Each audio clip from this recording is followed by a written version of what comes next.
don't need to quit your job to reinvent your career. You need 7 strategic days, because career reinvention isn't about escaping, it's about repositioning. Let me ask you something. If you stayed in your current role at your current pace with your current visibility, where would you be in 2 years? Promoted or overlooked? That discomfort, that's your signal. Here's what to do in the next 7 days to reinvent your career without burning bridges. Day 1, audit your market value. Search your role in the job boards. Look at the required skills and salary ranges. Where are you under-leveled or where are you underpaid?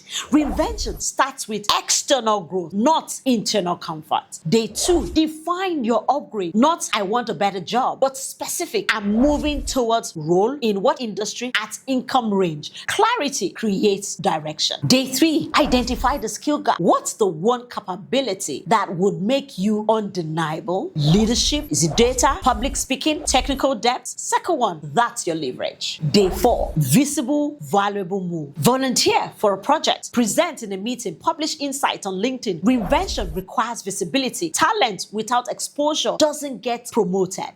Day 5, strategic conversation. Book one coffee or one Zoom with someone already in the role you want. Ask, what actually got you promoted? What do most people misunderstand about this level? Insider's clarity compresses time. Day 6, brand alignment. Update your LinkedIn headlines. Rewrite your bio. Position yourself at where you're going, not where you started. Day 7, commitment shift. Choose the 90 days focus. Skill, certification, portfolios, internal promotion plan. One part, no dabbling. Here's what happens. You stop drifting, you start designing. Career reinvention isn't dramatic, it's deliberate. If you want our J.K. Michaels 7 days career reinvention checklist, please comment, level up, like and subscribe, and send this to the version of you that's ready for more. Think training? Think J.K. Michaels. Think training impact? Think J.K. Michaels. Bye for now.